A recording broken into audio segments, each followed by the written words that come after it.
All right, tell me your name, when you were born, and where you lived. My maiden name? Sure. Yes, your maiden name. I'm Maxine Kutz, married Russell Webster. I was born in Ashland, Ohio, April the 20th, 1922. Okay. When were you married? In December the 9th, in 1935. Okay. 1939. 1939, I'm sorry. Okay, what's your name, sir? My name is Clarence R. Webster. Okay. Where were you born? On March 18th, 1921. Where were you born at? In Worcester, Ohio. I've lived in Worcester, Ohio, 84 years. Okay, so when did you go into the service? I went into the service in 1944. Okay. And was in 2 years, got home in 1946. Okay, when were you guys married? We were married in December 9th, 1939. Okay. All right. Go back to you over here. So how many kids did you have while Russell was overseas? We had 2 when he went into service. The oldest one was 3, and the youngest one was 3 months old. And he had 1 delayed furlough before he went overseas. And when he came home from the service, he had a nice little boy, about 5 months old. So you took care of the kids while Russell was away. So did you have any communication while he was away? When he was here in the States yet, he would call quite frequently. We'd talk. Did you, once he was overseas, did you have any contact? Just other than the letters he'd send. Okay. I didn't get those as regular, but I'd like to have had it, but he was very faithful when he could. So did you send letters to him? Oh, yes. Okay. When did you send? You sent him cookies. Okay. So when did you send those? The V-mail. Was it every week or? Oh, I wrote every day. Every day. Really? Wow. So he was in there 2 years. So you wrote a lot of them. Yes, I did. But I'm sure, did that help you? It helped. Because he was. I was keeping in touch with him. So they know we were thinking of him. Right. So did you write any V-mail? I wrote as often as I could. Now, V-mail letters was only about 6 inches long and about 5 inches wide, and that's all you dare write in that space. And they were all censored before they were ever sent to my wife here in the United States. You didn't dare say where you was at, what you was doing, or nothing. And those were free. Send as many as you want, but there was very minimum that you could write on them, and also censored before they was ever sent to her.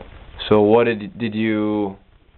How did it make you feel getting the V-mail? Did you like that? I didn't get V-mail. I sent it. She could write anything she wanted.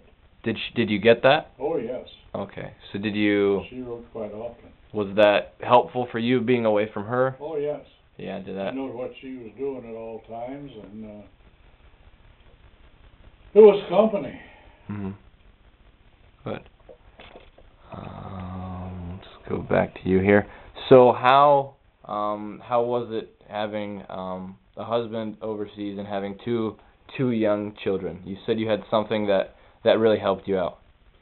The fact that I had accepted Jesus as my Savior just about 2 years before he went in service, that was a big factor of helping me. I could turn to him for comfort. And I needed that because at the same time he was over there, my sister ran away. She was only 15.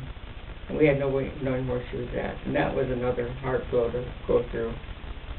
But it was just, of course I'm busy with 2 little ones and trying to keep things going. No car, and it wasn't easy, but then when you're busy, time goes faster, and I sure was then. Yeah. Was there certain restrictions on things because America was at a time of war? Could you only buy? Could hardly get any meat. We ate so much Spam, I said I never wanted to see another can of Spam as long as I lived. We're talking about ration stamps. Oh yeah, we had stamps. Everything was rationed. You could only have so much in the way of meat. And I remember giving some of mine to people that had more people to eat meat than what I did, because my children were too little to care too much about meat. Right. But and sugar was rationed, and one day I dropped it, and sugar went all over the floor, and I thought, oh, this is terrible.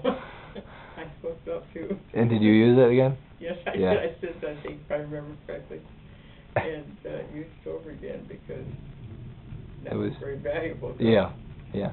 So meat and sugar, anything else? Flour too, I think. Flour. If I remember Everything, correctly. gasoline, everything. Really? So that also made it even harder. Oh yeah. But that, Cooking. yeah. But that And, helps. We had nice neighbors.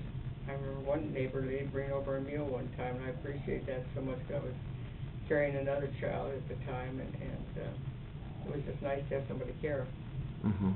And the church people helped too. I mean, they were kind to us. But it still doesn't replace your husband. Yeah. And that was hard. So, what was I gonna say? So, what was the community like with a lot of people's husbands and brothers and sons being away? Was there any support there? I don't recall anything. There might have been, but no car and young children. I couldn't have attended anything anyhow. I did get a ride to church on Sundays, but excuse me, that was about all. Mhm. But no, I don't. I'm sure they had things like that for those that wanted it. Mhm. I can't give you any clues on that, though, because I don't recall that. Okay.